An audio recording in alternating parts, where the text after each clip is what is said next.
Hey, what's up YouTube? Just thought I'd do a quick video on trim. So we've got this rear V6 diffuser just fitted, and it just looked a bit plasticky and a bit faded and a bit grubby because it's something like 15 years old.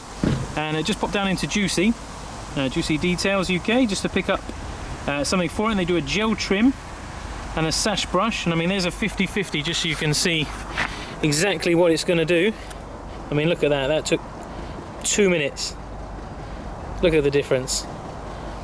Do that a couple of times and it'll be back to its original black and shininess, and it's also waterproof, so when you wash it, it won't wash off, it won't run and go grey like it used to with the old back to blacks. It's a great little product. I'll get it finished and I'll give you another little update once I've done it. Hey guys, so here's the finished product, all done.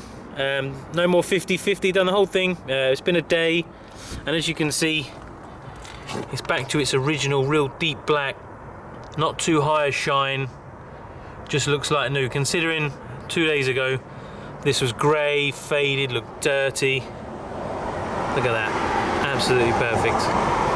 But yeah, that's Juicy Details UK, gel trim and a Sash Brush, and just give it a gentle wipe over afterwards, and you should expect that to last, providing you don't use TFR and whatnot, that should last 6 to 9 months, so you only have to do it a couple of times a year for that gorgeous black trim.